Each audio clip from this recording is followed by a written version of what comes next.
should all know by now what Fox News is and what it is trying to do. But in our fourth story, the chairman and CEO of News Corp, Rupert Murdoch, has given the most overtly political explanation to date regarding $2 million contributions and another one for $250,000 benefiting the Republican Party. Quote, "It's certainly in the best interest, certainly in the interest of the country and of all the shareholders that there be a fair amount of change in Washington." And now this other $250,000 donation has surfaced. Today at News Corporation's annual shareholder meeting, stakeholders wanted to know why News Corp had given $1 million to the U.S. Chamber of Commerce, which backs Republican, and $1 million more to the Republican Governors Association. And since this morning's shareholders meeting, IRS disclosures show that News Corp gave another $250,000 to the Republican Governors Association, that according to Think Progress. That brings News Corp's total contribution to the RGA to $1.25 million. As to the question posed, however, Mr. Murdoch offered only this. In these two donations that you're speaking of, we judged it to be in the best interest of the company. It has nothing to do with the editorial policies or the journalism or the films or anything else. Could you just take a moment and explain how you believed it to be in the best interest, but how you believe it would further the... we believe it is in the interest... we believe that it is certainly in the interest of the country and of all the shareholders and the prosperity of that there be a degree of a fair amount of change in Washington.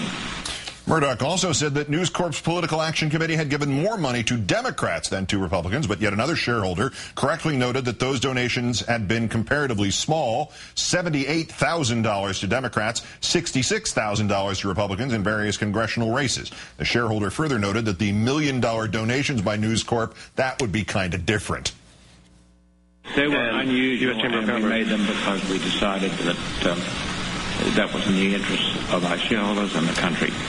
The questions came from various stockholders, including the Nathan Cummings Foundation, calling for full disclosure of News Corp's political contributions. And going forward, then, would you be willing to have greater disclosure to shareholders around political contributions, both the policies and the actual dollar amounts?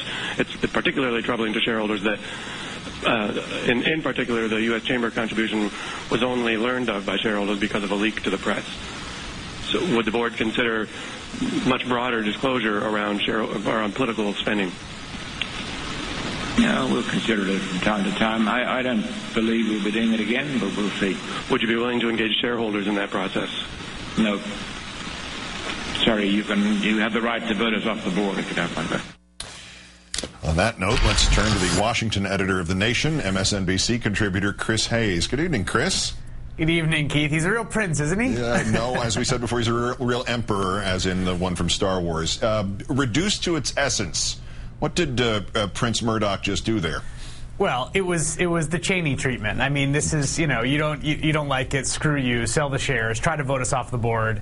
We do what we want to do. The best part of that, everyone should go listen to the transcript because it's really great. It's up on the Media Matters site. The best part is that they start asking the audit committee at one point, and the audit committee, were you guys okay with this? The audit committee says, well, we defer to management's judgment on this thing. So it's like, why do we have an audit committee? In fact, that sort of summarizes a lot of what went wrong in the last decade in corporate America, but that's sort of another story. If we were 18 days from the 2006 midterms, Mr. Bush was president. It looked like Democrats might regain the House. A very near-run thing, as Mr. Wellington, who knew Mr. Murdoch years ago, once said, and the CEO of the parent company of some other major news organization had called for change. In that context, the right would have detonated. There would have been fireworks coming out of various parts of Bill O'Reilly. It would have been a huge story.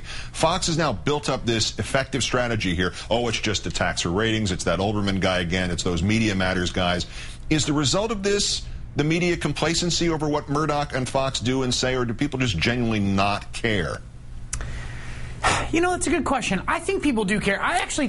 This story's been interesting, the arc of it, because when I first heard it, and I was down at 30 Rock when the story first came out, and I thought, well, look, let's look across the board how unusual this is. And at first, I didn't want to sort of jump the gun, but the fact of the matter is, this really is sort of remarkable and unique, and Murdoch admitted that today. I mean, I thought that was a really interesting admission. This isn't the run-of-the-mill, the PAC funding is one thing, and that's in the sort of $60,000, $70,000. They sort of sprinkle it around. It's the basic pay for access excess economy of influence that runs Capitol Hill. What's happening with the RGA contributions specifically in the chamber is something much more kind of ideologically hard-edged. And I think it really does stand out and really does pose a problem. I also think, just to get this point in, his whole explanation when he says there needs to be change in Washington has nothing to do with the Republican Governors Association. That's a complete, it's completely non-responsive to the question. Why does change in Washington require $1.25 million to the RGA? Maybe he's thinking of other political contributions that we don't know about. And right, that's right. How would we, and that leads to a very serious question, how on earth would we know about them? That is the big issue here, and I think, you know, there was obviously, there's these IRS filings.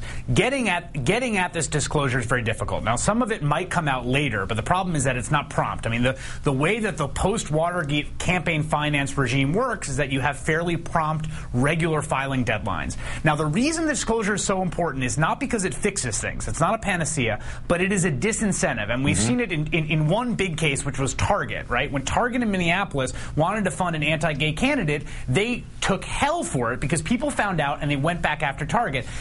Corporations do not want to alienate their customers, and so what the ideal world for them is a situation in which they can manipulate the levers of political power via anonymous donations and never have to pay the consequences with the public. And we're seeing here that's what makes it so dangerous, is all the subterfuge, the fact that people don't know what's actually going on. And lost in this, and of course barely covered in the barely covered story, Murdoch's admission that he was surprised that the $1 million contribution to the U.S. Chamber of Commerce became public, which means necessarily he gave them that money expecting it to be kept a secret. That's kind of a microcosm of this whole issue, is it not? That's exactly right. Right. That is the thing. Right. That's if you went around and you polled, you know, the top 500 companies in this by market share, by market cap in this country, and you said, you know, would you like to, you know, see the Republicans win? They're going to say yes, and maybe you can, you know, slip them $1 million and no one will know. And a lot of them, I think, would jump at that chance. The fact of the matter is, the other thing to realize is that for Democrats who are frustrated with Obama, they should keep in mind that the Chamber and Fox News are giving money to Republicans for a reason. Chris Hayes of The Nation, thanks for your time. Have a good weekend, Chris. You too, Keith.